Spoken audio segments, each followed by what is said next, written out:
to our commentary team for this third quarter-final of the Rugby League World Cup. Wales and Papua New Guinea. Our commentary team is Joe Lydon and John Champion. 5 games to go in this, the 12th Rugby League World Cup. And after visiting so many new venues, the sport is returning to its heartland. There's been a club in this town ever since the original split with Rugby Union in 1895.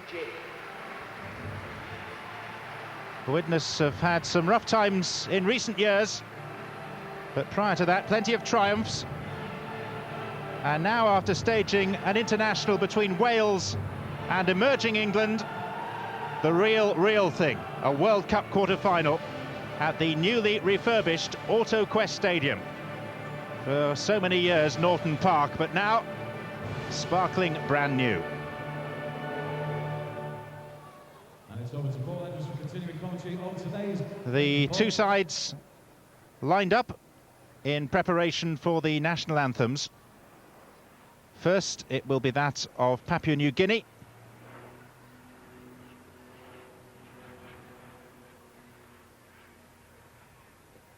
Okay, thanks very much, Roy. If I could just ask everybody to please be upstanding for the national anthems, commencing with PNG.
The stirring anthem of Papua New Guinea, written in fact by an Englishman. And now, the Welsh anthem, Land of My Fathers.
The two anthems well respected.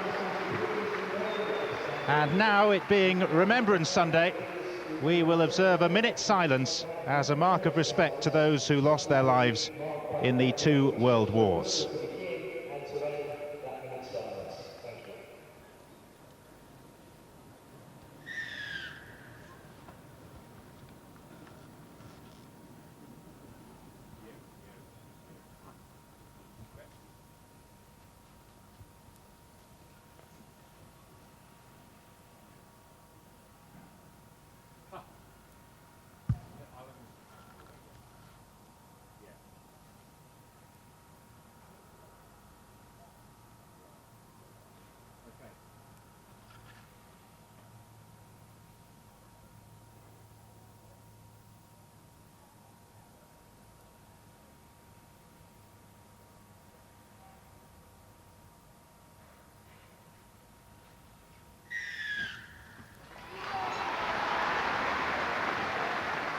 For Papua New Guinea, one of the biggest days in that small country's history.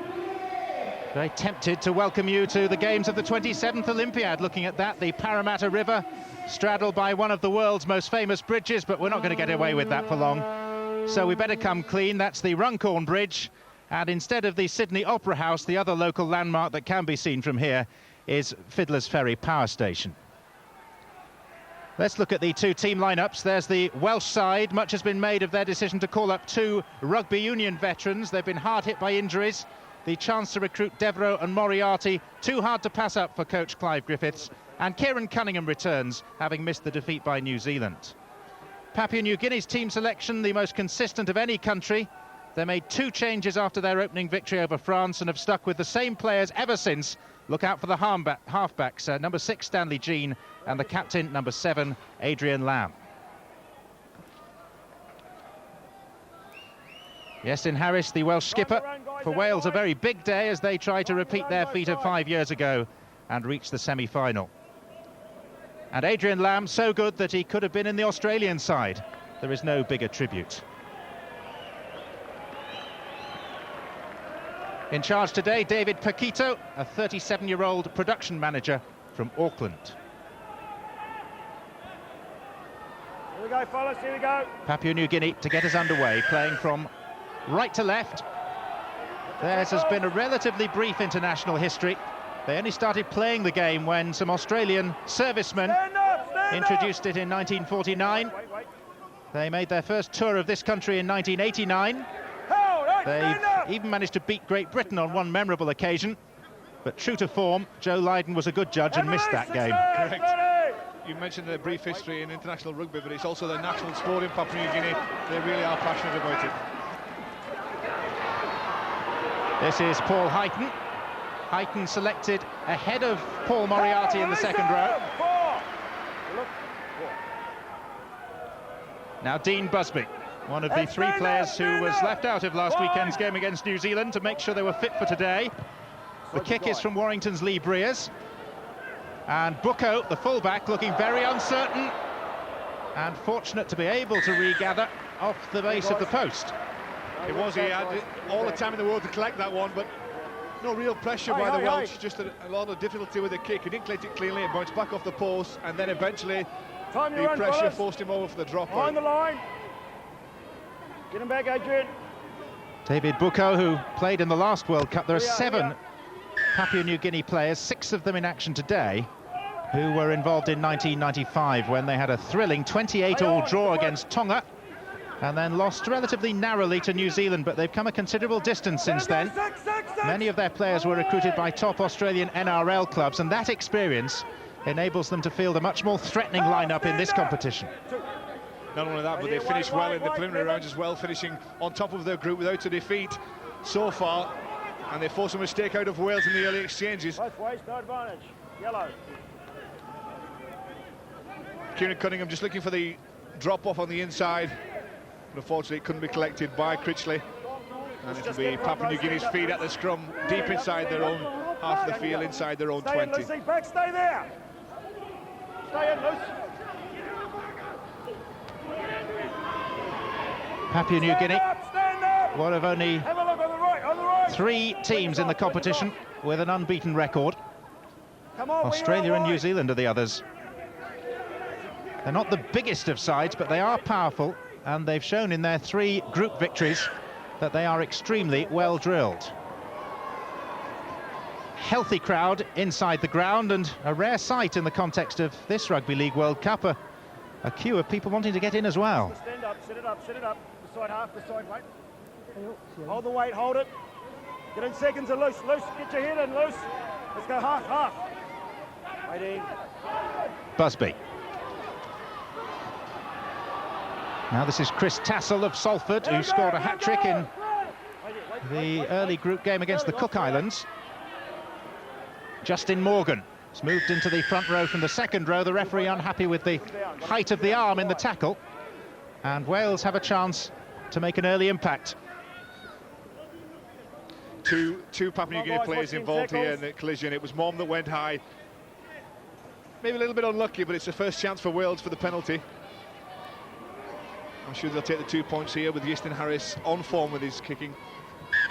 Haven't really had the chance to ask you, Joe, who you favour in this game. I mean, I've seen neutral pundits going both ways on this contest. I think it's a difficult one to call. No, that's not me sitting on the fence, just the fact that Papua New Guinea have played their preliminary fixtures in France. It's been difficult to judge their form coming to the competition, but finishing top of their group and being undefeated, they must be strong contenders to qualify, although I feel Wales here at Widnes and the weather conditions on this cold and crisp evening on Remembrance Sunday, I think may just have the edge. The only form line between the two sides is that Wales went to South Africa and played them 3 weeks ago and put 40 points on them, whereas Papua New Guinea played them in this competition and scored only 16, but how much you can read into that, I don't know. Easton Harris to open the scoring in Wales' favour.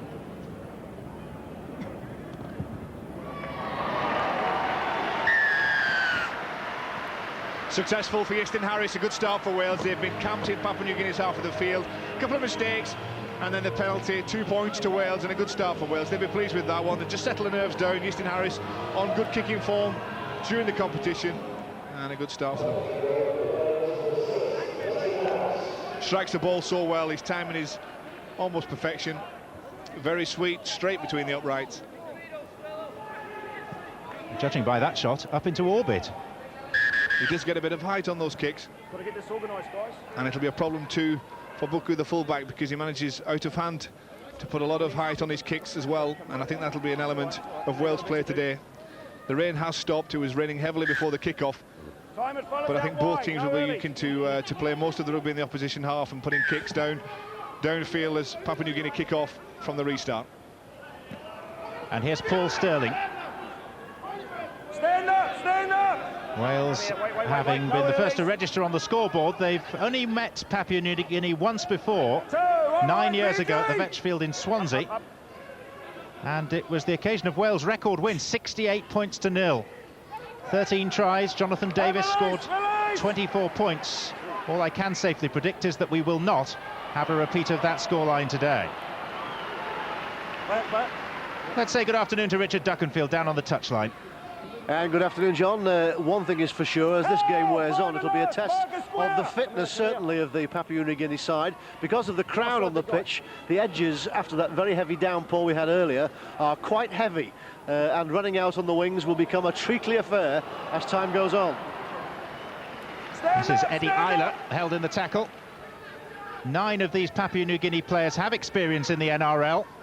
Many of them have now returned to the domestic competition in Papua New Guinea and to the grade of rugby league below the NRL in Queensland and in New South Wales. This is Raymond Carl, who was man of the match the last time that Papua New Guinea played Great Britain in 1996. Great Britain only winning by 32 points to 30. The kick from Adrian Lam. Well judged. Yeah, good kick from Lam. This will be a part of Papua New Guinea's play. I think Lam would have liked it to be a little bit deeper, but he was under pressure from the Welsh defence, and he just skips into touch with one bounce. That's enough to secure the scrum. Form up, guys. Just form up. Lam is the heartbeat of this Papuan team. Down easy. Hold the weight. Winning his 17th cap today. Reports have it too that he's formed a formidable partnership with Stanley Jean, his stand-off partner, and it'll be interesting to see just how they rule the roost in this game, if they can, against Breers and Harris, their opposite numbers. Morgan finding Heighton. The Papua New Guinea tackling, full of resolve. They've had a good week's training. They arrived in this country on Tuesday. They've been based up in Lancaster. And what a luxury to name an unchanged 17 for the third game in a row. Iestyn Harris trying to get rid of the ball, but just presenting it to Marcus Bai. He did. He was met too by Stanley Jean. That's the battle we were talking about. Stanley Jean getting the upper hand there. He tried to offload Iestyn Harris, and it just went to ground. Coming across field, looking for the gap. Stanley Jean was there. He gets over the top. And the pass going to ground from Iestyn Harris. Another scrum mistake straight away by Papua New Guinea, so it'll be feed at the scrum. Get in loose, don't put your head up. To Adrian Lam. And now here's Buko, the fullback. Stand up, leave him there, It's a momentous day in Papua New Guinea's sporting history. As Joe mentioned a little earlier, this, without any opposition, is the national sport of Papua New Guinea. And of the country's population of just over 4 million, as Papua New Guinea get a penalty, more than half are tuned into this television broadcast and this commentary, so we really ought to be polite and say thank you for staying up, because in Papua New Guinea it's 3 o'clock in the morning. Right there. Stand up, fellas, nothing silly, come on. Hey, hey. Also live with Channel 9 in Australia. Plenty of interest worldwide in this particular World Cup quarter-final. Mom, the hooker, now to Adrian Lam, trying to straighten and then burrowing up towards the 10-metre line. 11, you heard me call you back. Cut it out. Mick Jenkins offside there. And the penalty going against Wales, but a good step too from Lam, causing problems almost straight away, running at the Welsh defence, and it'll be a chance to equal the scores up here with the penalty. John Wilshere is the designated kicker for Papua New Guinea. Here we see the player Lam receiving it first receiver. He ran at them, and then Jenkins just caught offside. The referee had already called him, asked him to stay on, but he must walked off the mark, so it'll be this penalty attempt by Wilshere. Former Perth and Melbourne player, now playing with Easts in Brisbane. 22 points so far in this World Cup competition, from a try and 9 goals.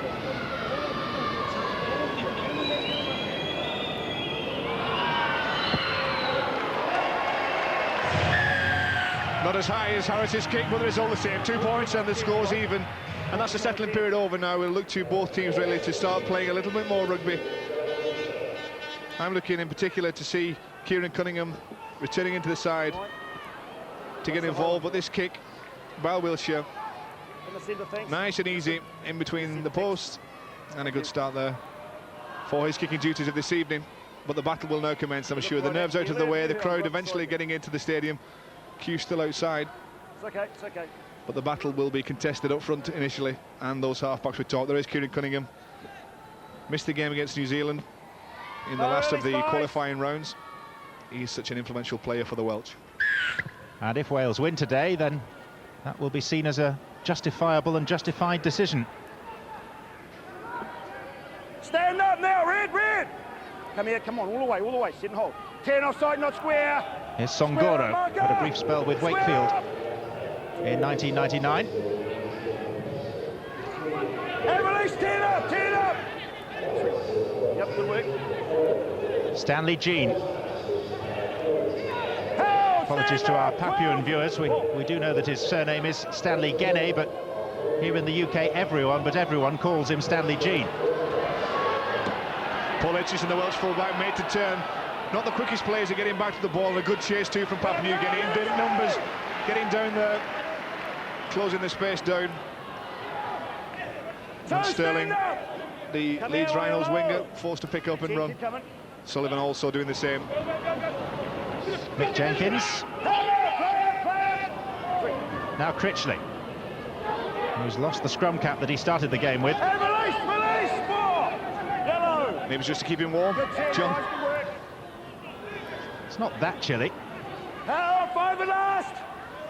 I think the Papua New Guinean players may disagree with that. 3 offside, 3. It's Brea's kick. And fielded by David Bucco.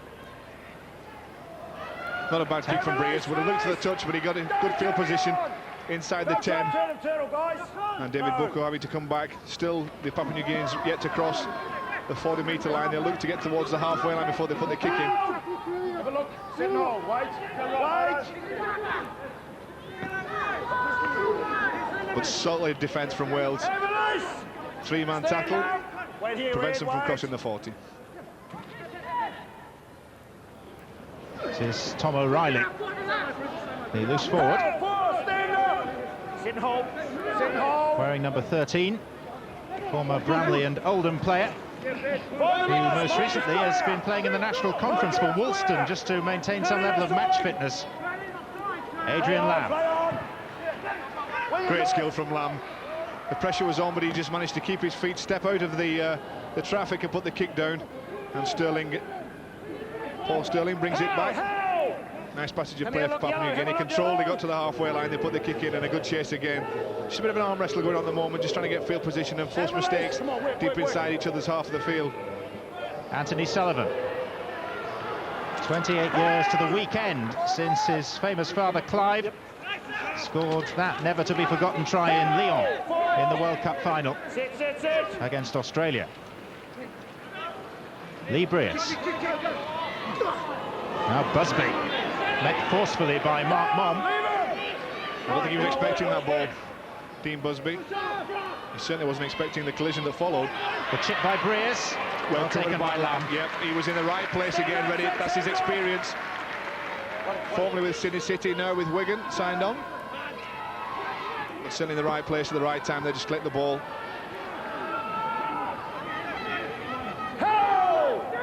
So come on, get right back, guys. Come on. Wait.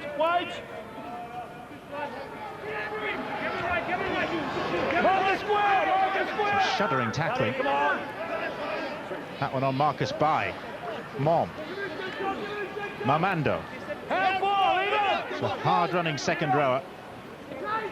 Lamb, you can tell that he is really the fulcrum for Papua New Guinea. Sullivan going back.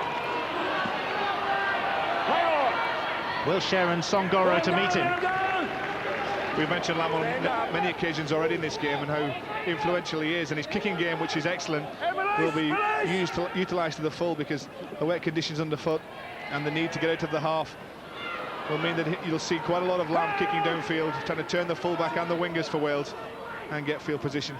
Justin Morgan, he who's been recruited from the Canberra Raiders for this competition. Paul Heighton. More homely surroundings in Salford. Come on, guys, all the way. Harris. Kick is high and relatively deep. Wilshere allowing it to bounce. Well, on that occasion, the result going with Wilshere, but that could have been a problem. It was a high kick from Harris across on the handle, and Breas chasing up quickly. If the bounce had have gone in the favour of Breas, that could have been some problems for Papua New Guinea and possibly a try for Wales. How's this game looking at pitch level, Richard? Well, it's interesting the impact that Iestyn Harris is having on the game so far. His kick has led to that scrum, and of course more speculation about Iestyn Harris and Kieran Cunningham maybe switching again from rugby union, from rugby league to rugby union. It's thought that they've had talks with the Welsh coach Graham Henry about it in the last few days, in fact. Well, both have got lengthy terms left on their current agreements with rugby league. In Iestyn Harris's case, I think he's got another 3 years with Leeds. But here is the break by Raymond Carl. And Carl's still going until the ball came loose. And although Mark Mom will pick it up, play will be brought back. A great run by Carl. He had support too from Bucco, but couldn't find him. Just used his brute force with it. Brea's got a hand on the ball there and dislodged it. But I think the emphasis was on the ball carrier to keep all of possession. Great break. Just unfortunate for Raymond Carl that he couldn't find David Bucco, the full-back, in support. Carl is one of those who's had NRL experience in Australia with the Sydney Roosters. Now back in Papua New Guinea, playing domestically. Here's Critchley. Harris at dummy half. Mick Jenkins. Jenkins, who's out of contract at Hull. Harris. Now Aitchison, the fullback, trying to switch the point of the play. Cunningham. Now Busby. Wales are being caught around the ruck area. The pass from Cunningham, he's using the short pass and occasionally finds Harris, but they really need to get a little bit wider. Harris putting the kick in and Sullivan chasing. And Wilshere back and held by Anthony Sullivan. He was well collected by Wilshere. He got down. Wet conditions again, remember, but picked that one up pretty cleanly and covered it well. John Wilshere, just one of a number of these Papuan players who've really impressed good judges in the course of this competition so far. Victories over France and South Africa and Tonga, and some healthy crowds watching those games. Around about 16,000 the combined attendance for the 3 French group games involving the Papuans. Mamando. Mom. Grabbed by Jenkins, but the ball had gone, and here's Marcus Bai, who played in last year's Australian Grand Final for the Melbourne Storm. Observers have said that Bai has had a quiet start to this competition, and I think Papua New Guinea and Wales too will be looking for a little bit more out of him today. They certainly are aware, the Welsh, of his ability to break the defensive line from kicks. Cunningham. Now Aitchison, who scored one of those consolation tries against New Zealand at the Millennium Stadium that we saw on Sunday Grandstand last weekend. Justin Morgan. The news for those of you that were watching that transmission from Cardiff of Dave Whittle, the Lee forward who sustained that neck injury, is that he is recovering well, but has been told to take 6 weeks off before returning to the sport. That's more like it from Wales, just giving the ball a little bit of air, trying to find the gaps on the fringes of the rucks. Jenkins involved in a couple of occasions, now he puts a little kick in. Not too much pressure on though, the fullback. Buku, he picks it up, and Jenkins chased up. He seems to have taken the knock there in that tackle. No, he's cooked. Could be the neck. Stoppage in play. There is also a Welsh player apart from Mick Jenkins who's got a problem. The big prop forward Justin Morgan has lost his boot. Look at him, make sure he went right, flying guys. A little earlier in play, Bring him here. and he's now had to go to the opposite side of the field to retrieve it. Well, Mick Jenkins here just gets his head in the wrong place in the tackle. Hey, listen. And the problem there, the referee straight away checking that his neck's okay, because he did take quite a hefty knock to the head, seemed to lose consciousness for a split second, and the medical staff just checking, making sure that he is okay. But he's a pretty tough character, is Mick Jenkins. Well, Morgan is still out of things, replacing his boot. That's now back on. Jenkins is back with us in mind, body and spirit. And it's Papua New Guinea trying to gain some hard yards.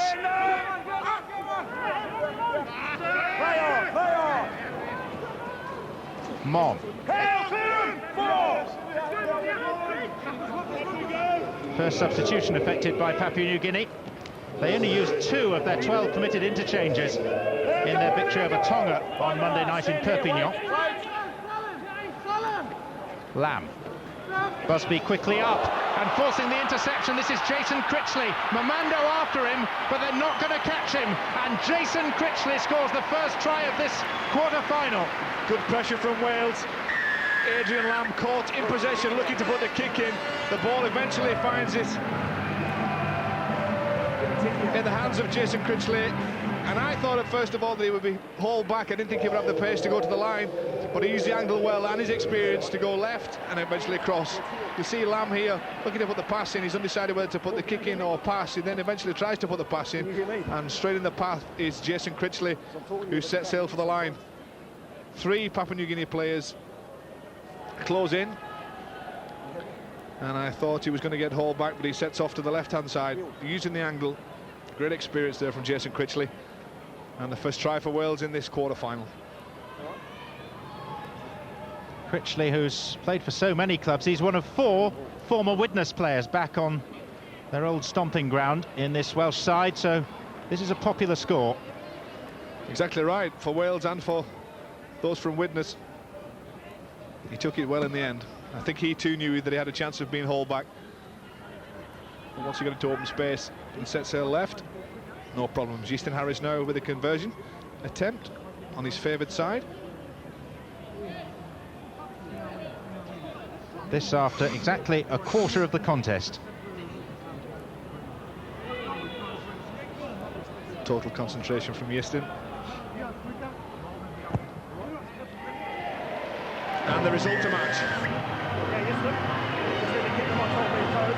Just going to keep them on their toes with the field, right? So Wales have got the start that they would have desired after a fairly cagey opening. Yep, it's a mistake that presents it to Wales for the try, that is. Already having the penalty. But once Lamb was caught in possession, it was a bit of a panic situation for Adrian Lamb. For a person of such quality and experience, he threw a pass and found not his own teammate, but Jason Critchley for the first try.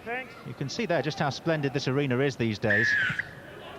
And you, Joe, as a one-time witness player, must appreciate the transformation from what was Norton Park more than most. It was always a stadium that I enjoyed playing at, but it didn't have the facilities that it has now. Great facilities, the changing areas underneath the gantry that we commentate from, and the spectators' facilities are first class. Wales there, yeah, just dominating the time in the opponent's half. A couple of mistakes have allowed Wales to be camped down there, but they have dominated these opening exchanges, 62%. As Wales the greater aggressors in the opening quarter of the game. And for those of you who may not have visited Norton Park or the AutoQuest Stadium, it's worth explaining that they are one and the same ground, they're on the same site, but this is virtually unrecognisable from what was here before. Kieran Cunningham. That's the kind of run expected from Kieran, just taking advantage. The marker's not attentive, and he sets off. Harris with the kick, and Sullivan off and running. Wilshere needs to be cautious, and he's caught behind his own line by the Welsh winger. Good pressure play from Wales. First of all, Kieran Cunningham taking advantage of some slack marking, making inroads, and then when Iestyn Harris puts the kick in, a great chase from Sullivan, Anthony Sullivan, bearing down on Wilshere and putting the tackle in the in-goal area, so it'll be a dropout now. The second occasion where the Papua New Guinea team have had to drop out from underneath their own sticks, and it's more pressure put on them by Wales, who will collect this one and run straight back at them.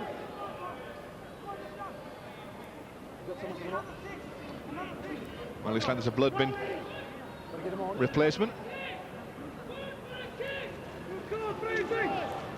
Quickly, get them running on, guys. Bruce Mamando, the player being led away. Here we go, Adrian. Here we go, Adrian. And of course, in this competition, blood bins do count amongst the 12 permitted interchanges. No question about the need for the blood binning. Time it, guys. Nothing silly here. Not surprising that Bruce Mamando has returned to the bench, to the blood bin. A very nasty cut right between his eyes, just over his eyebrows, which the blood there will take some staunching, I think, before Mamando will go back into the action here. Wait. Cunningham. Play on. And it's play on, says the referee. Good decision too, because Lamb knocked that ball down. Zero tackle. It wasn't going to be the advantage to Papua New Guinea, and again Cunningham making good inroads in towards the try line. Harris takes it to the left-hand side, step as well, offloads to Cunningham. And now here's Aitchison, and Aitchison throwing it back to try and keep it alive, with Kieran Cunningham involved for a third time in this move. Promising position for the Welsh, 5 metres out. Farrell to Iestyn Harris, to Lee Briers with one outside him, but Briers is going on his own. Lee Briers with his third try of this World Cup, putting real daylight between Wales and Papua New Guinea, and the delight self-evident on his and all Welsh faces. A quite magnificent bit of skill there from the Welsh number 7, Lee Briers. Just use the handle runner as a decoy.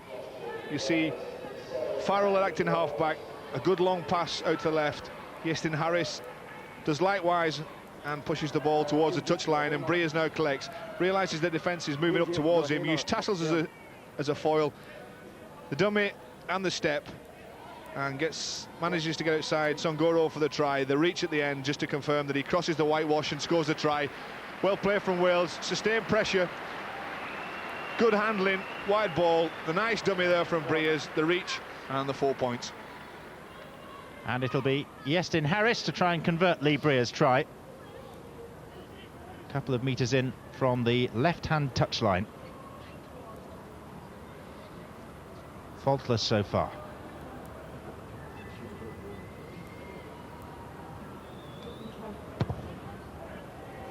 That's got a chance. Every chance. Practice makes perfect for Iestyn Harris. He was out here yesterday and today just making sure that things were sweet with the boot, and he reaps the benefits, and so do Wales. But this is a try from the other angle. Iestyn Harris as the link, pushing it out to his acting half-back partner Lee Briers, the dummy. Tassel bought by the cameraman as well, but Lee Briers scores a try in the corner. Wales assistant coach Neil Kelly. Neil, after a tentative start, this is looking a bit more convincing by Wales, isn't it? Yeah, we looked nervous at first and turned a little bit possession over around the halfway line, and what we talked about a lot was pinning Papua New Guinea back on their own line and letting them make the mistakes. And fortunately, that's what we started to do. Well, Jason Critchley did particularly well for that try. He thought about it well, didn't he? Yeah, a standing start. He got off really well and scored the try really well as well. So it gave us a nice boost. Thanks, Neil. Okay, wait for the whistle. Wait. That tackle is the reason that Paul Sterling is feeling a little groggy. Looks like a groin injury when he went down. Maybe a twist. Doesn't look too healthy, does he? The need for a substitution immediately. Bruce Mamando has been patched up. You just caught a glimpse of him there on the touchline, the Papua New Guinea second row forward who's been in the blood bin. It doesn't look too good for Paul Sterling though at 36, the oldest player active in Super League. Mick Jenkins. Well, he's replaced by Wes Davis. Harris with the kick, which is hanging, and Briers is underneath it but couldn't take it cleanly, and Marcus Byers picked it up. Well, David Buku was nowhere near this kick, and I think Briers was looking to where the try line was before he actually collected it, because he got himself in the right position for it. But just couldn't bring it to his body. Leave him, stand up. Wes Davis sent on by Wales in place of Paul Sterling. I feel that change would have happened eventually anyway. They've got quite a strong bench now. They've got the two players you mentioned, John returning from Rugby Union. That's Devereux and Moriarty.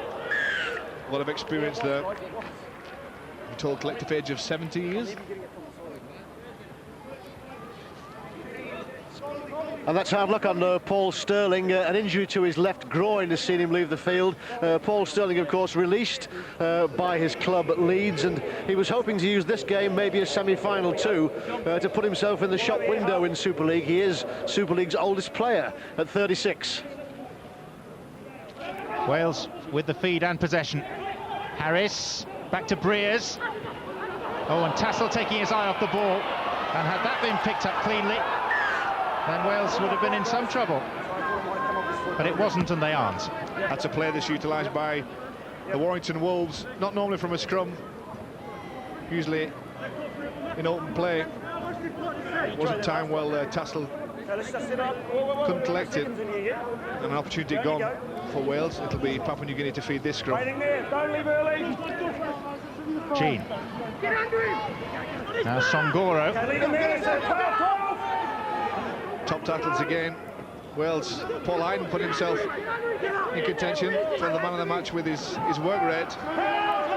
Quite an even share there across both teams. I've been quite surprised actually with Stanley Jeans not really getting involved in this game as we would have expected before the game. The talk was of the partnership with Lamb and Jean, but he has been quiet. Here is the link now, and he runs straight. That's more like it. Such a low runner, quite explosive and powerful too, and he causes problems. Lamb's kick, fielded by Wes Davis.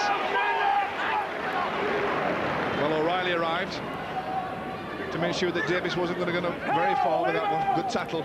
I think I know what Wes Davis thought. Blimey, O'Reilly. They seem to just stepped up the gear, the Papua New Guineans.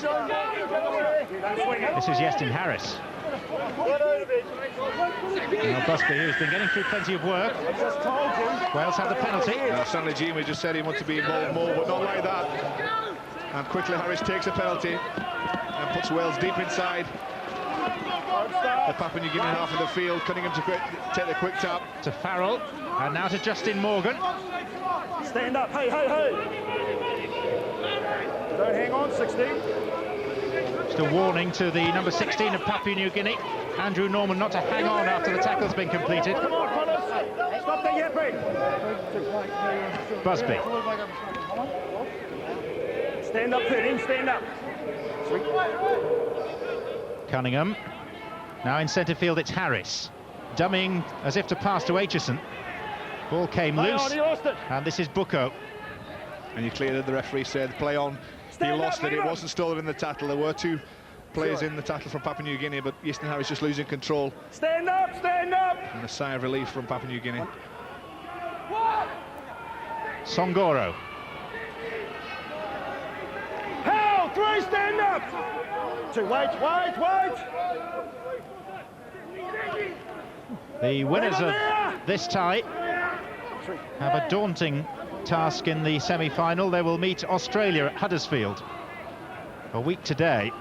Play on. This is Andrew Norman for Papua New Guinea. Hell, stand up. 4.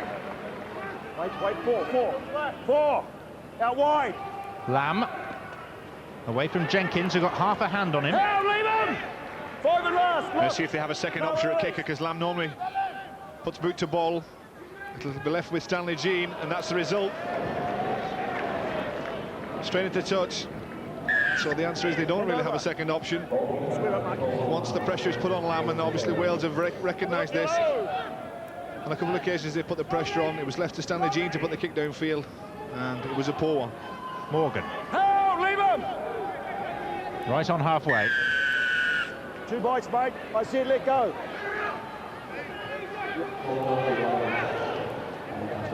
Don't slow it down, guys. More problems for Papua New Guinea, just giving little penalties away. The luck not going their way. Here is the replacement, Paul Moriarty. Thank you. Returning 4 years on from his last game of rugby league, Paul Moriarty. Stand up, fellas. 36 years of age. 2 caps for Great Britain, 12 for Wales. He hasn't played this code since 1996. 2, sit. Leave it. In fact, last week at the Millennium Stadium, he was acting as a radio commentator on the game against New Zealand. Stand up, no heads. This again is promising for Wales with Jenkins. Lee Briers. Now Anthony Farrell. Stand up. Cunningham is lurking on the right. If he can get a straight ball from Briers, the little kick through instead. A little bit too strong though. 20 place. But against sustained pressure by Wales on the Papua New Guinea line, they had options to the left and right. Moriarty drove the ball to centre field. And things are looking a little bit ominous for Papua New Guinea. They aren't really making the progress forward that they would want. They're not making inroads into the Welsh defence. And it's making them work a lot harder on defence than they would like. What do you reckon is going through the mind of Paul Moriarty as we see the reason for this penalty being given in Papua New Guinea's favour? I mean, he's in his late 30s. He's not played a game of rugby league for 4 years or so. He's rather like someone else I know. Yeah, but he's a lot fitter than I am. Oh, he'll take the chance and he'll relish it too, because he's an experienced campaigner, played both codes to the highest level, and he'll be happy just to get out there. You watch the experience that he'll bring to the team now, and he gives them a lot of go forward as well. He's not slow at taking his opportunity and bringing the ball forward. It's not a chance that Paul Moriarty thought he would ever get. There were problems in getting insurance cover for both he and John Devereux to take part in today's game.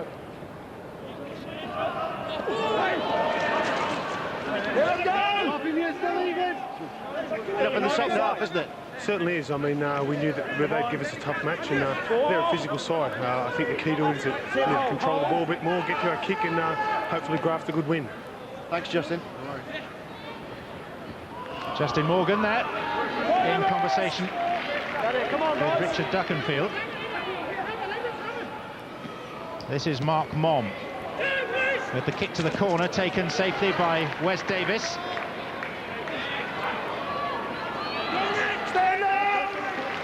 It's better from Wes Davis. We were a little bit shaky last week in the Millennium Stadium at fullback on that occasion against New Zealand. A lot of pressure on him. Here's Moriarty, able to pick up cleanly where others weren't. There is Wes Davis, the youngster. A lot of talent, a lot of potential. Aitchison.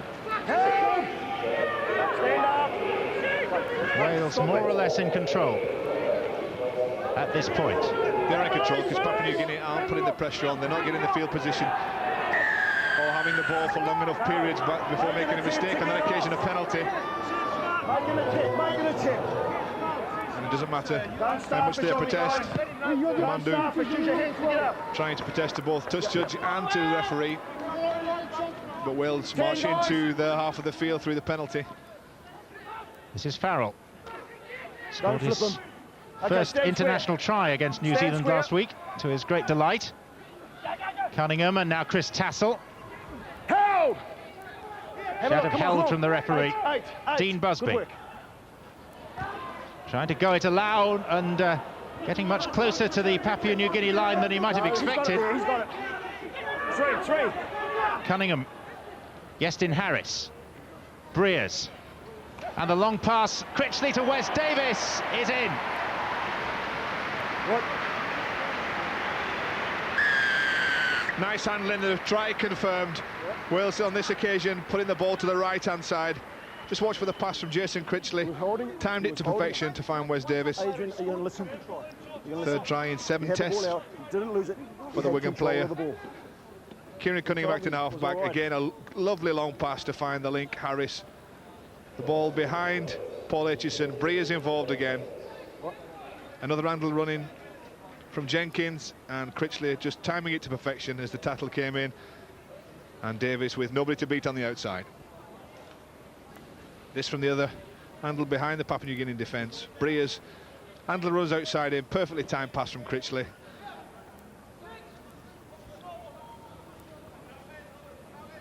So Iestyn Harris, having succeeded from the favoured side, the other side of the pitch for a right-footed kicker, now has a fairly difficult attempt.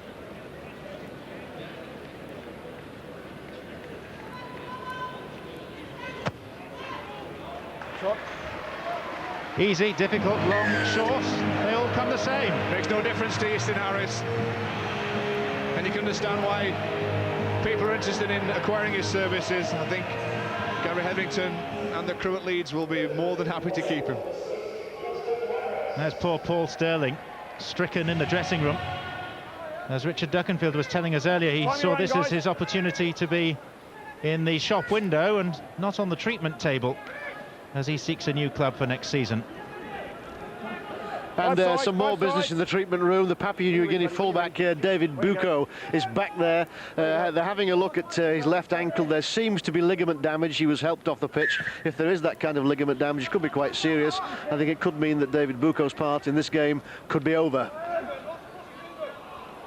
And Alex Kruanti, whose brother Arnold used to be a Papua New Guinea international player in the early 90s, is on and has slotted in at full-back in place of Buko.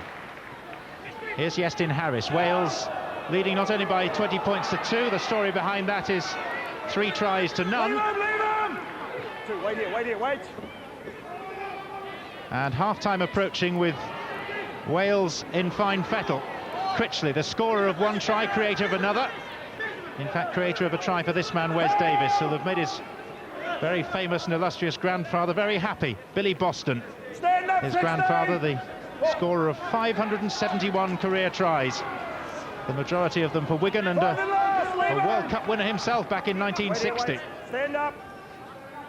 PNG have put in the hits in, they've certainly put in the collisions. Test for the stand-in fullback, Kruanti, and he's been found wanting. Breers. No. Leave it there, leave it. Rather over-eager to offload, and the ball regathered by Papua New Guinea. Stay square, guys. Too early. Wales caught by the referee, and Lamb dispatches the kick downfield. For that sequence of events, I was just going to say that Papua New Guinea are putting the tackles in, but they're not making the yards. Here is a good drive, but again met by stern defence from Wales. Leave it. And they're making too many mistakes. Here's Narwi. And there is the midway point of this quarter-final that was expected to be close, but at the moment isn't. particularly. So, do you see a way back for Papua New Guinea, Joe? There is a way back. It'll take some stern words from their coach, Bob Bennett, in the change rooms at the half-time interval. They have to get more possession, go forward as well, and make less mistakes than they have in the first half. They have to try and control Wales, and particularly those half-backs of Iestyn Harris and Lee Briers, who have controlled things for Wales and been at the heart of everything that's been good for them. Well, there is the dressing room in which Bob Bennett, the brother of Wayne Bennett, the very successful coach of the Brisbane Broncos, the grand final winners in Australia, will deliver his half-time words of advice. Bruce Mamando, number 12 there with the headband, who had his moments, including a blood binning, and the happier dressing room, that of Wales. Clive Griffiths in the suit, just heading towards the far corner beyond Anthony Farrell there to deliver one or two words of his own wisdom. But half-time here at the AutoQuest Stadium in Widnes, the game more in Wales' favour than really we expected, leading by 20 points to 2 at this stage, and looking good for a second consecutive World Cup semi-final place. Of youthful enthusiasm in the stands at the AutoQuest Stadium. Papua New Guinea need plenty of enthusiasm. It's going to be one giant step for them to get back into this game. Trailing by 20 points to 2. 3 tries to none. Adrian. And at the moment, the Kumuls, as they're known, the birds of paradise, having a bit of a testing time of it, as Iestyn Harris of Wales gets us underway, and Kroanti, who's taken over from the injured David Buko at fullback, securely with the first take. Let's get the view from the touchline. Richard Duckenfield has an interviewee with him. And it's Craig Bellamy, assistant coach at Papua New Guinea. Craig, you were taking all the pressure late in the first half. How can you address that now? They just, obviously, they control the ball a bit in us in the first half, and their halves come up with some real good kicks to pin us in our halves. So we've got to try and also control the ball a bit better, and where they're concerned, we've got to try and hold them down a bit. You know, they were making good yards out there, and anytime we look like holding them, coming in from dummy half, just coming out with a good run and get them on the front foot again. So, we've got to control the ball better and slow them down the play the balls a bit more. You feel the game's not away from you yet, by a long way? Oh, no, yeah, obviously, before they scored their first try, I thought we were getting on top there, you know, and I suppose with the amount of possession they've had, we've probably made as many line breaks, if not more line breaks than them. So, we think if we can get a bit more movement possession of the ball, we're still a chance, hopefully. We'll see. Thanks, Craig. Thanks very much. Thank you. Seconds in. They've certainly got a lot to do, though, Papua New Guinea. Down. 17, stay down. One of the 5 test-playing nations. Leave the ball, leave it. They've had their moments, but prior to this World Cup, this is their 4th World Cup. They'd only ever won one World Cup tie, their first ever, against New Zealand back in 1986. So to win their last 3 on the bounce in their group matches in France has been quite an achievement in itself. Again, handling mistakes will cost them. They have to lock up in that area, but that's a good tackle to bring Anthony Sullivan across the touchline and regain possession from the scrum. You can see from that shot, just by the touchline, that there are some very soft areas of the playing surface. There was an awful lot of rain this morning, and as you get further in towards the centre of the pitch, it does get firmer and better, but it is at best treacherous in certain areas. Not the conditions the Kumuls are accustomed to. Don't lift them up, leave them there, hands off. Have a look. Waiting. Mom. Lamb. If anyone's going to get them back into this game, it is Adrian Lamb through his promptings. Sit and hold, 11. And this is he. And now Stanley Jean. Help, leave him! 7 offside, Mom. 7. Jean. And Norman goes through, and it's tipped behind by Aitchison. Paul Aitchison taking no chances. A pat on the back from his teammate just to say, yep, the right decision in these conditions. Wait till it's healed. Nice little weighted kick through by Jean, and Aitchison had it covered and made sure just by knocking it dead.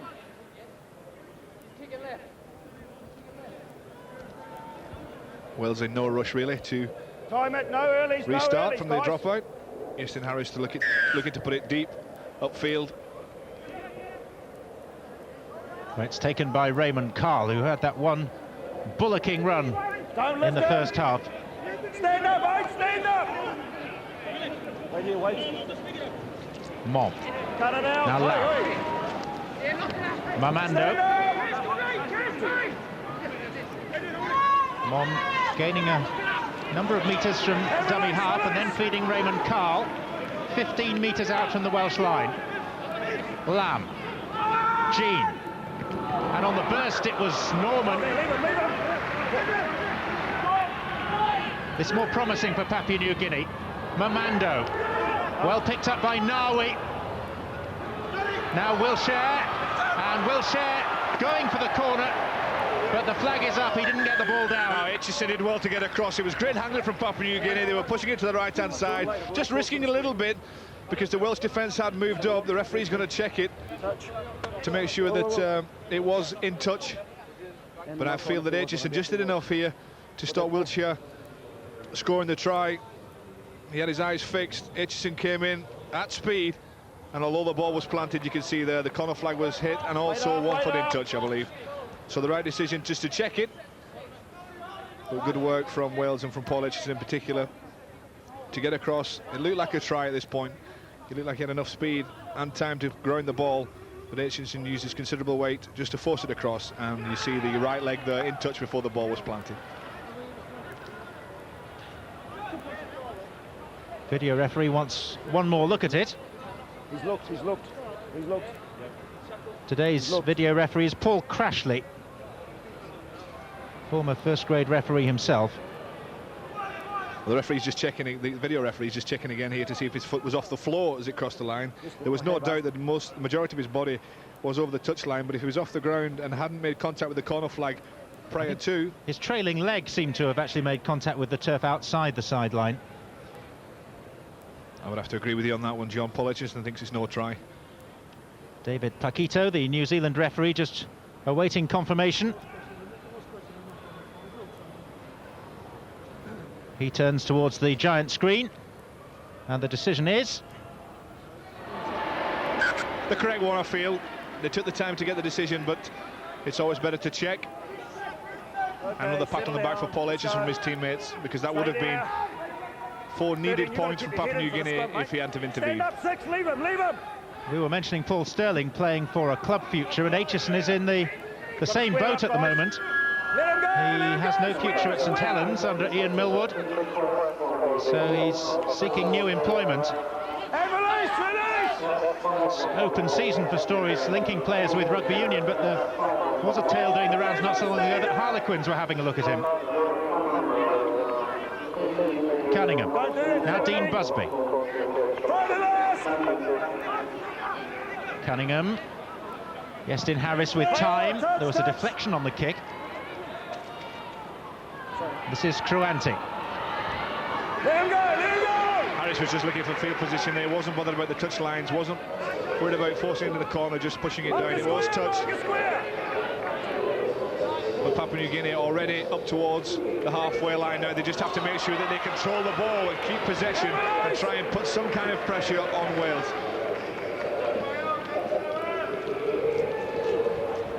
And if we need evidence of their propensity for overturning big deficits, we only have to go back to the last World Cup, where they trailed 20 points to 0 against Tonga at the Boulevard in Hull and came back to draw 28 points apiece. Lam. Stanley Jean. It's the last tackle, so it's the handover. And here's Wes Davis for Wales. Stanley Jean trying his utmost to get Papua New Guinea moving meaningfully forward, which they've done a time or two since the resumption. Wilshire perilously close to reducing the deficit with the try ruled out by the video referee. This is Anthony Farrell. Cunningham.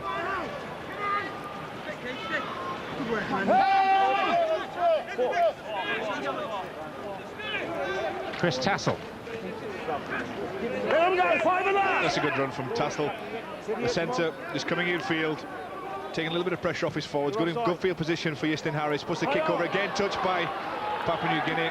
It's Marcus Bai. Well swamped, really, by Welsh players there. Good chase on that kick. He just tipped it back towards his own try line and then got back and regathered.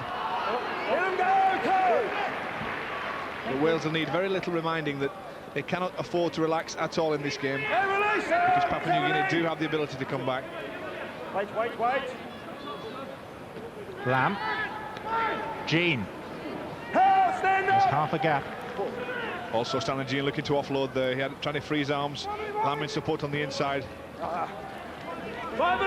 So far Wales sure in defence. This is the last tackle in this set of 6. Lamb to put it downfield again with the right foot.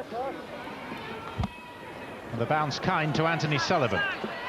Sullivan, who strangely has yet to score a try in this World Cup competition. Justin Morgan is coming back on for Wales. This is Aitchison, whose try-saving tackle has been the highlight of the half so far. And secure at the end of the run. He could have passed that ball but thought better of it. Let's Easton Harris and the forwards through. Farrell take over instead. Farrell fresh from that first international try in Cardiff last weekend. Harris. Cunningham. The pass gathered in eventually by Critchley. Referee indicating it was touched in flight, so back to 0 on the tackle count in this set. Davis takes it up towards the 38-metre line of Papua New Guinea. Cunningham using the short side. Well tackled on this occasion by Stanley Jean. And Cunningham's going hunting for Stanley Jean.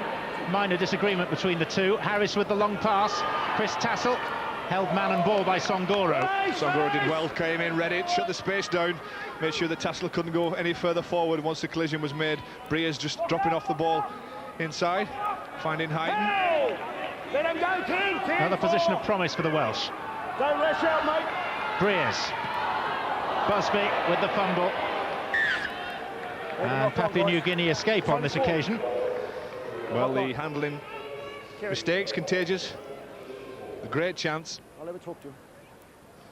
Breers putting the ball in front of Justin Morgan, but Dean Busby makes a mistake. Breers there to collect, but it's too late. Just form up. Get down loose. Stay there, Bax, don't creep up.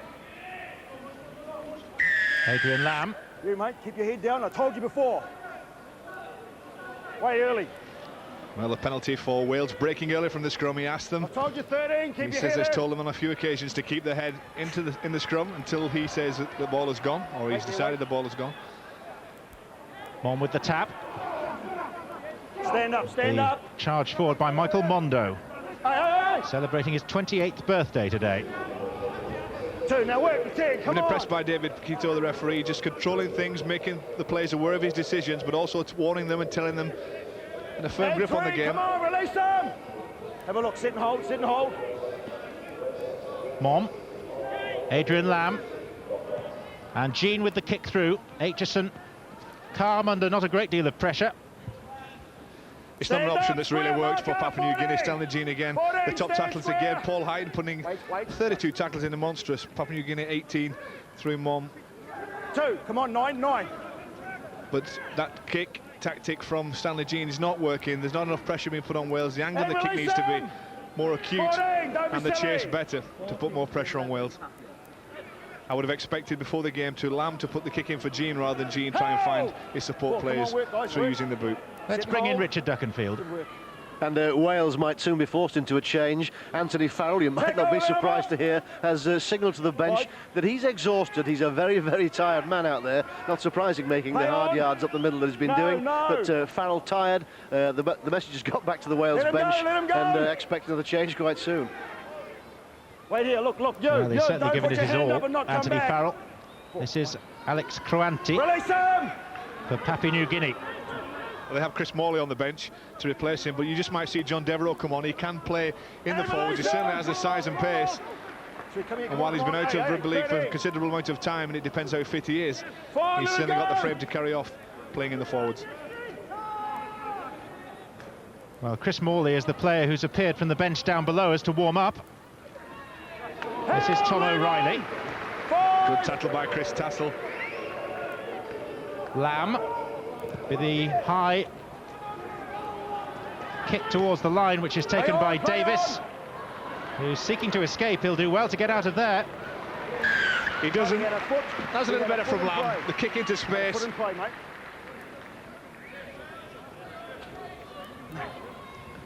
No, I'm heavy with it, Kieran. High kick from Lamb. I'm heavy with it. Paul Aitchison leaving it for Wes Davis, and he couldn't get back into the field of play as much as he tried. 3 players there, including Stanley Jean, to make sure that he didn't. So a dropout for Wales again, and a chance for Papua New Guinea to put some kind of pressure on Wales if they can keep hold of the ball. Confirmation there that Adrian Morley's older brother, Chris, is the replacement for Anthony Farrell. Stand up, 17, leave him! It's worth reiterating the likely semi-final lineup. Winners of this play Australia at Huddersfield a week today. England, who went through with victory over Ireland last night, up against the winners of tonight's quarter-final at Castleford between New Zealand and France. Papua New Guinea there on the screen have shown that they have reversed the tables in the first half. They've had a lot of second-half possession, but they're yet to make it pay. They need to get some points on the board through a try, or at the very least a penalty. Mom. Stanley Jean switching it towards Karanti, who lost the ball as the line beckoned. Pio goes through and touches down, but there was a knock-on. The half chance, again, Paul Aitchison, the last line of defence, making sure that his presence and the pressure of the tackle, the collision was enough. Moriarty was beaten on the inside. And good defence, Justin Morgan and Paul Aitchison combining. Okay, let's form up. Whoa, hey, come on. Maybe you can forgive Papua New Guinea for making a handling mistake on that occasion, because it was good defence. The one worrying statistic for them, even coming into this game, is that they have made more handling errors than any other side in the entire World Cup. These conditions are completely foreign to them, though. It's very rare that, I'm sure, that they've actually seen their own breath while playing rugby league. Number 4! Wait. Well, you played in Papua New Guinea and those strongholds in Goroka and Mount Hagen and, of course, Port Moresby. They reckon that regardless of this result, 50,000 people will turn out in Port Moresby at the airport to welcome Papua New Guinea home. At the moment, it's looking like that homeward trip may be fairly soon. But there are still 25 minutes to play. And for those many thousands who've stayed up to what now,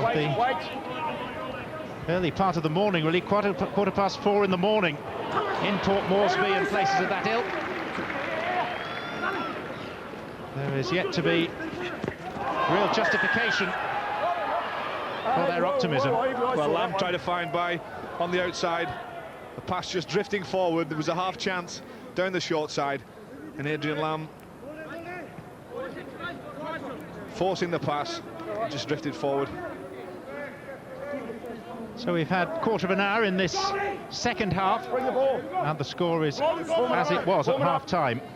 Disappointment etched across the features of Marcus Bai. Aitchison. Stand up, stand up!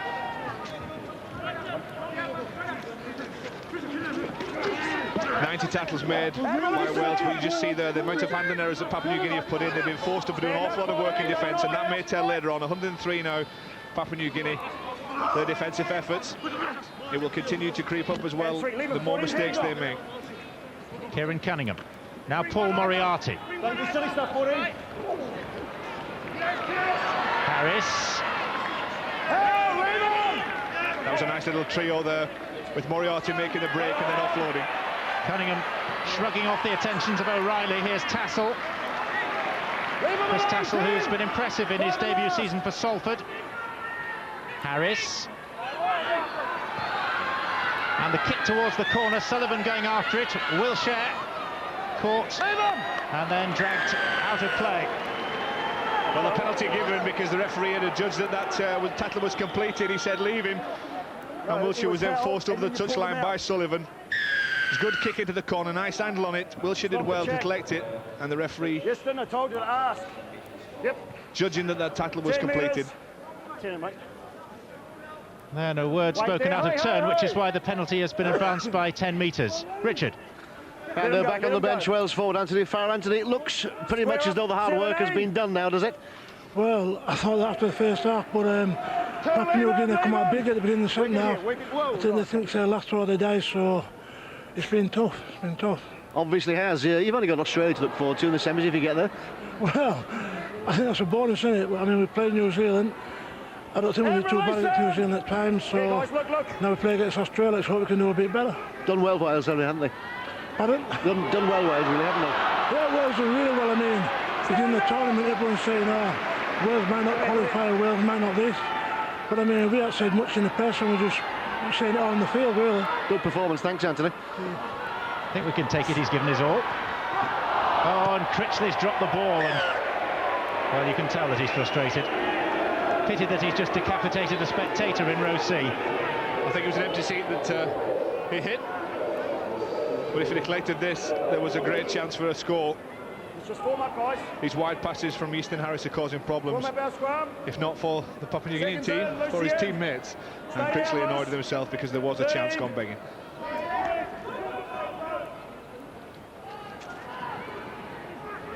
Let him go now! Papua New Guinea Come here, look. warmed up for this World Cup, if warmed up is the right word, given today's conditions, by playing Australia, who are the semi-final opponents awaiting the winners of this tie. That match in Townsville just 5 weeks ago ended 82-0 in Australia's favour.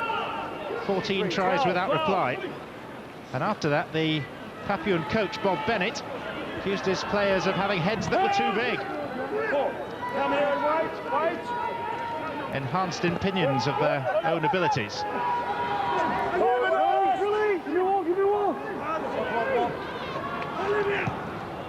Kick by Mon, the hooker. Back goes Wes Davis. Lam in at the tackle. Have a look. Paul Aitchison. Okay, mark a square.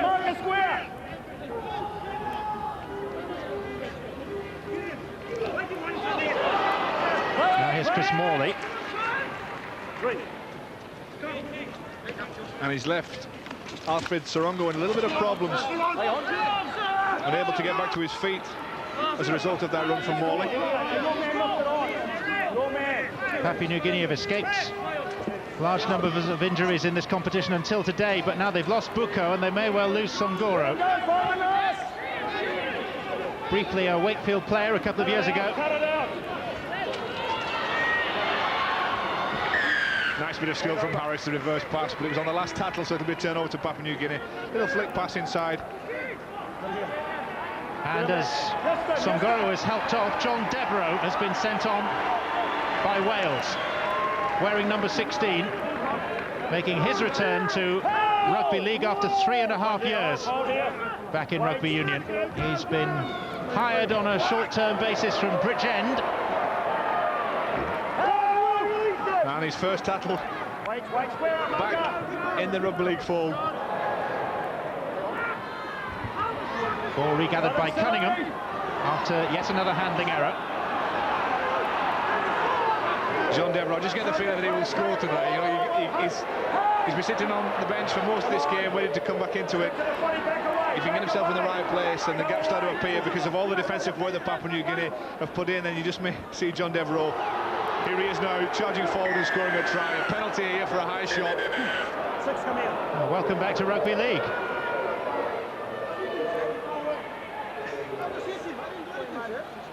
Now I'm going to talk to you. I've spoken to him. I've spoken to him on several occasions for going high. You haven't spoken to me about it. Well, that's what I'm doing now. Okay. Thank you, sir. Tell him to keep them down. I can't keep keeping them on the field, mate. Right? High shot. Well, the referee, David Paquito, saying that he'd already spoke to Stanley Jean on a couple of occasions. He's warned him for a high tattle. There was an argument between Cunningham and Jean, but the reason for the penalty was the nature of the tackle on John Devereux, and that's why Wales are going to get a chance to tack on another couple of points. Kieran Cunningham is coming off into the blood bin. This was the tackle on Devereux. Here's the high shot. Stanley Jean, I think the shoulder was high, but also he seemed to clash heads with John Devereux. Oh no, their forearm, yep, he did connect. And that's, I think, the last warning for Stanley Jean. Adrian Lamb, the captain of Papua New Guinea, has been called out by the referee and in no uncertain terms told that any more and he will be leaving the field. He cannot afford to keep warning him. So, a landmark in sight for Iestyn Harris. One short of a century of international points for Wales. Of course, he has a separate account with Great Britain. 4 out of 4 so far. The efforts of the stadium announcer are not helping him.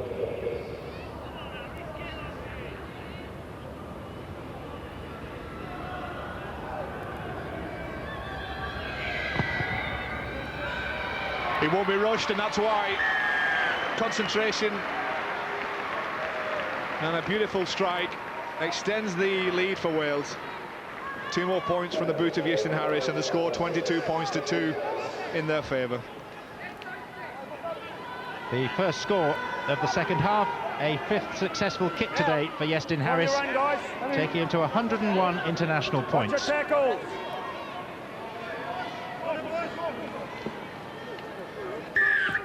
John Wilshere restarting for Papua New Guinea. Will they feel like a beaten team now, Joe, with 17.5 minutes of play remaining, or will hope still be burning? Our hopes will still be there, but they must be quite depressed. They've made too many mistakes. They haven't had the field position or enough possession to cause Wales too many problems. And their form coming into this quarter-final, having been undefeated in the preliminary rounds, counts for nothing. They really had to perform tonight and to take some chances. Ball going loose after the tackle with Huyton, and although Jenkins dropped on it, didn't pick it up cleanly. This may be a little bit too little too late. Adrian Lamb involved. Was that 2-on-1? I mean, he was held and then Lamb came in with an arm to nick the ball away. Now the onus must be on the ball carrier to make sure that he makes the rugby ball secure. I saw Lamb just clapping his hands together, trying to get some enthusiasm going in the Papua New Guinea team. And Wales just putting their own justice in. As a souvenir of this game, Kieran Cunningham, the Welsh hooker, will be collecting a couple of stitches in that cut on his forehead. Who knows, it might not be worth bringing him back in this game. We'll see. Yes, it would be surprising to see him reappear with a 20-point margin between the teams, and a World Cup semi-final against Australia beckoning in 7 days' time. However, if Papua New Guinea make further inroads, he may have to come back. Yep, go team. On the scoreline. And thanks to Wales in discipline, they have a platform. Wait. Where you go? Kieran Cunningham being stitched up in the dressing room at the moment. This is Andrew Norman. Hands off. Don't lie there, mate, just get up. Mong. Hand up. Izue. Stay there. Yo. Mamando missed out. This is Lamb. Now Stanley Jean spinning away from Moriarty, but held. Let him go now. Stay there. Papua New Guinea need a try, and they need it soon. Let him go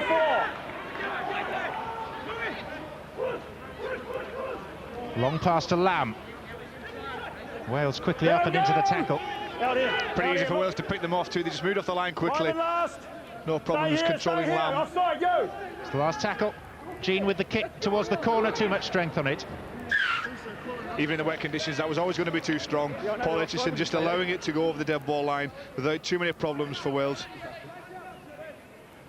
We've seen quite a few occasions where Stanley Jean's kicked. Wait for the tap. Come on, Wales. Bring it up. Let's go, come on. Wales being urged to hurry up. The one-man exempt from that order from the referee is Kieran Cunningham, who's still being stitched up in the dressing room. Stand up, leave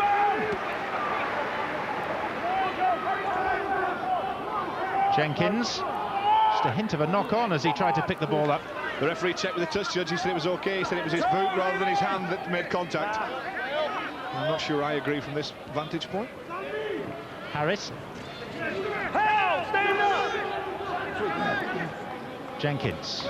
In the acting half-back role with Cunningham off the field. Stand up! Played the hooker's role for Hull, of course, on many occasions. Someone talk to him. This is Breers. Cross goes Kruonti. That's a great weighted kick into the corner.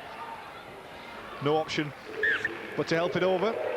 But it'll be a tap back on the 20 because he had 1 foot over the dead ball line. The referee's going to check with this one, but I think we'll find that Kranti just had his left leg over the dead ball line as he helped the ball across. It was a nice kick from Briers.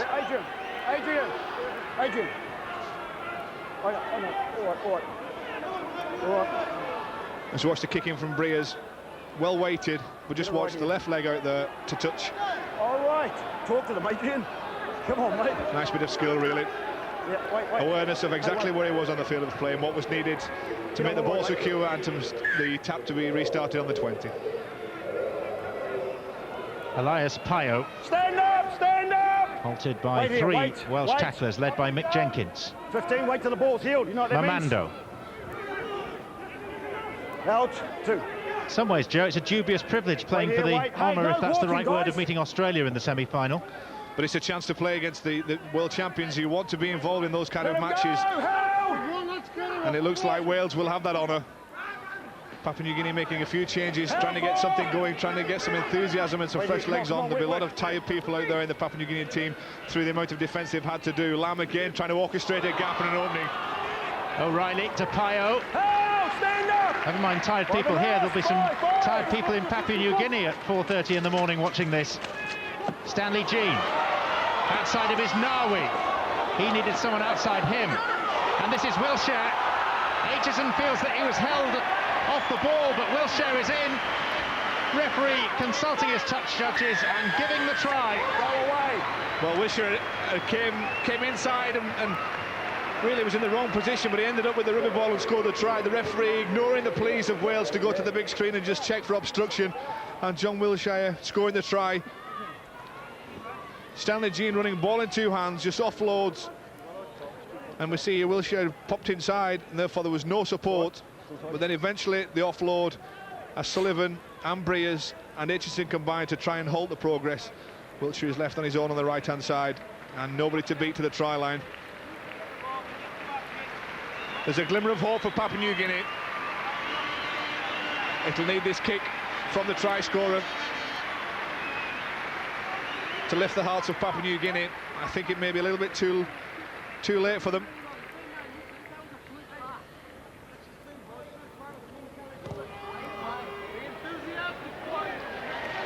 Nice strike, a good try and a great conversion.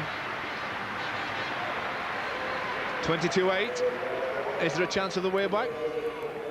You're paid to answer questions like that. Well, I think the clock will just about beat them, but they certainly took this chance. That's what we've been waiting for so long in this match. Stanley Jean to run at the Welsh defence with the ball in 2 hands, cause problems, the offloads which we know they're capable of, and finding some space on the outside for Wilshere to score the try. Paul Aitchison in back play complains and objects, but his pleas weren't heard. Watch your tackles, fellas. Don't get lazy. And it's Wilshere who fields the kickoff.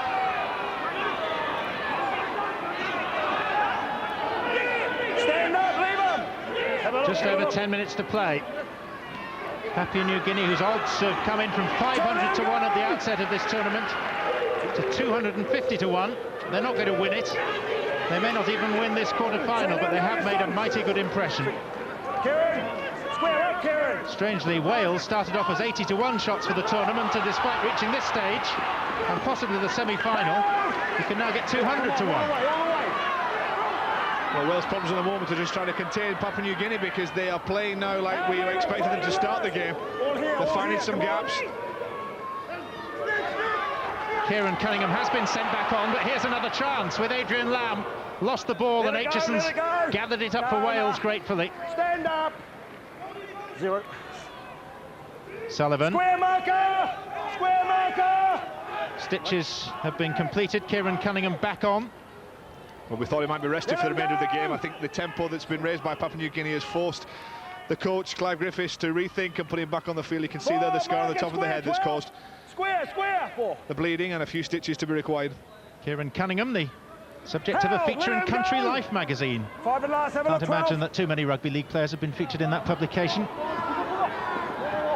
He's heavily into hunting and shooting and fishing. And hooking. I said 5 and last. Hand over, there. I did. Good. Guys up. A little bit scrappy. So Wales just losing their way. The turnover, Papua New Guinea again on a sortie inside the Welsh half of the field. The referee, I think, feels that was high. Well, Mondu driving forward. Stay low. 15 low, right? Was met by his opposite number, Justin Morgan, and I think it was the shot from Morley that caused the problems. And yet again a mistake from Papua New Guinea. Just contributing to their own downfall. Again, I said that the conditions won't help them. But a chance to reach the semi-finals, they'd have to play better than this.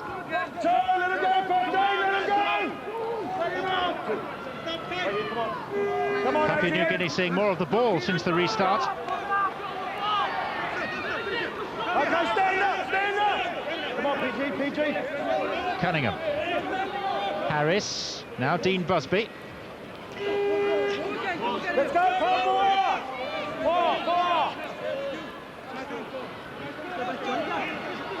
Harris. Moriarty. Back with Devereaux. It's like all our yesterdays. Nice to see. The kick will come in now, I'm sure, from Briers. Downfield. Just one skip into touch, just enough room on that side for the ball to bounce in. When Harris was tied up in play, Briers took over, realised that the clock would be eaten up if he put the kick in. The scrum will take its time to be formed. He's played quite well, Lee Briers. Easton Harris dominated things in the middle of the park. Paul Hitchison, I think, has had a great game at full-back, being there in defence when needed, but Lee Briers from... Paul Moriarty has just gone off for Wales.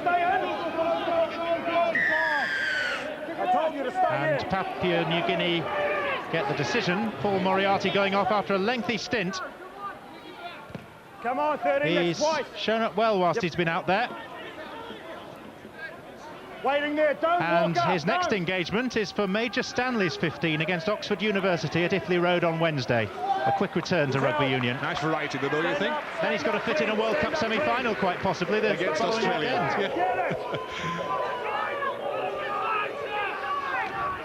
Stanley Jean. I think we can safely say wrapped up by the Welsh there. Go away. Cunningham told to go away by the referee, who doesn't want any back chat. His partner in crime, the from row 2, Farrell, also involved. Start talking to them. Don't want to be silly, guys, don't want to be silly. Something and nothing but a penalty to PNG. Stand up, Ken! For whom time is running out. We said before they needed something quickly and they got it, now they need something else, even more quickly. Ball was lost. Yeah, it's getting sloppy. Far too many mistakes throughout the match, but now his legs and minds tired. Make that tackle clean. And the fact that Papua New Guinea are chasing such a big deficit on the scoreline, they have to force the passes and they're making mistakes. Get in loose and stay in.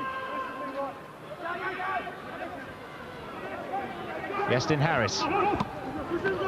Devereaux. Teammate of yours, Joe, in the 1992 World Cup final. Great Britain and Australia. Okay, guys, in fact, dare we mention it was poor old John Devereaux's mistake that allowed Steve Renouf the winning try. Well, in John's defence, I would say it was great play by Renouf.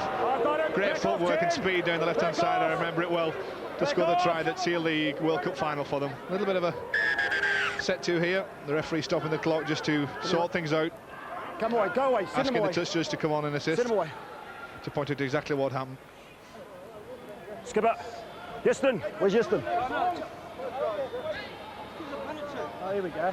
Yeah, I know, mate. That's a dangerous tackle, dangerous throw. It's going on report. Okay. There you go, all right? And it's a penalty.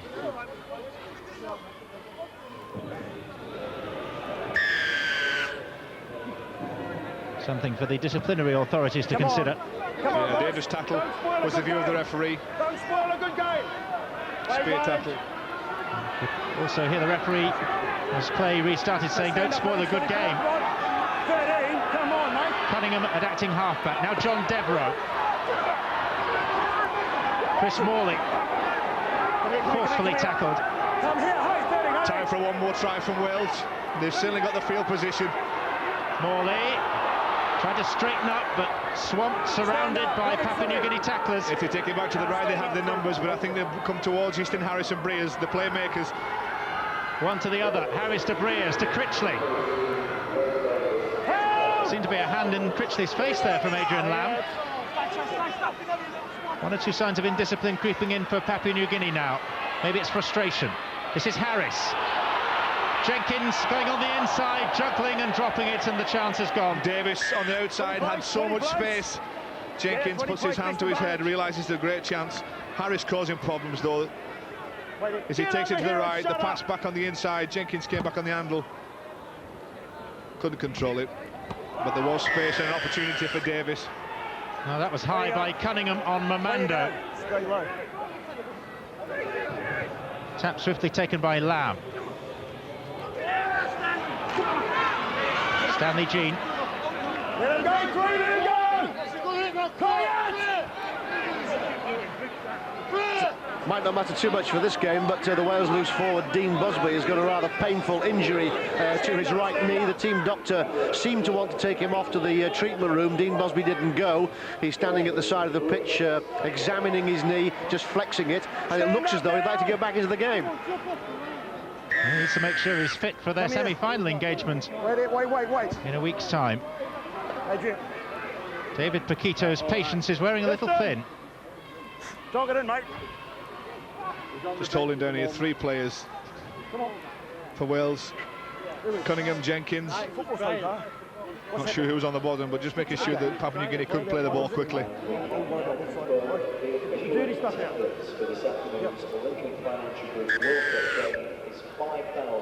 So Lamb for position. Get your guys low, physio, and keep it shut. Not much more than 3 minutes to play. Stay there.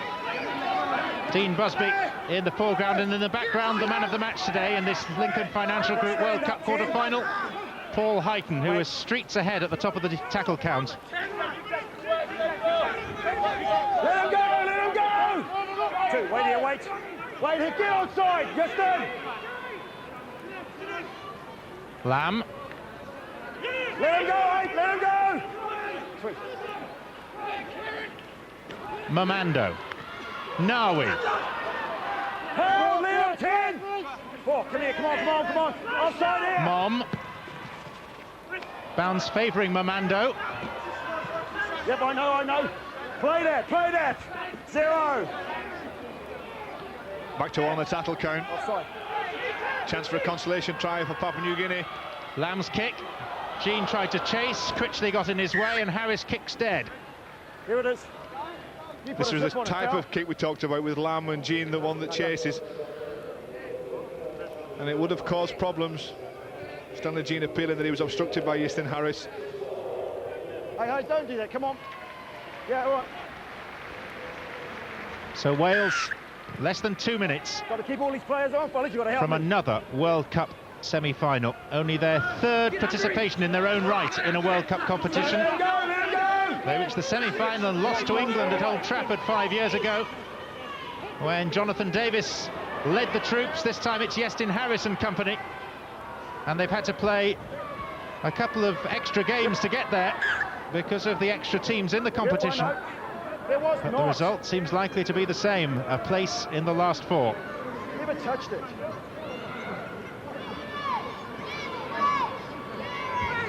Stand up.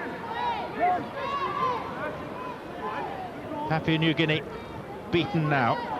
I will in a minute, 10, keep it up. Lamb. Marcus Byers never really had a chance to show his paces. Scorer of a try from 98 metres against Auckland in the NRL this past season. But he's not been released into open space today. Joe, your thoughts on this game in summary?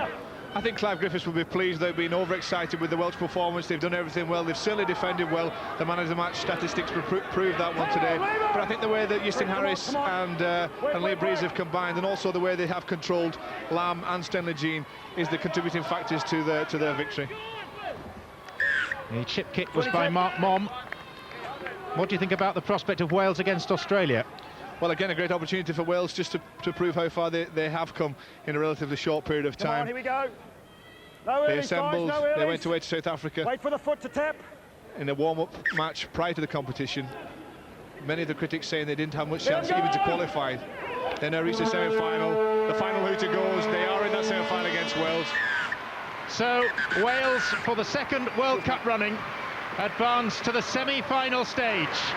Iestyn Harris, the leader on the pitch. The army of supporters delighted. They've played Australia 10 times before and suffered 10 defeats. And whilst it's difficult to construct a case to say that they might win that semi-final, it's a great achievement on their part just to have got there at all. 20 points to 2 at half-time, a dour second half, but the winner, Wales, by 22 points to 8. And just time for a quick word from Jonathan Davis. Wales into the semi-finals once again, and deservedly so. Yeah, very much so. I thought the defence was superb. They nullified Lamb and Jean had a shocker, to be honest, Stanley Jean. So, you know, once they nullified those two, that was it. The game was over, I think, and the defence just won everything for them. They were superb. And John Keir, the England coach, has been watching as well. What price an England-Wales final now? I think you'll find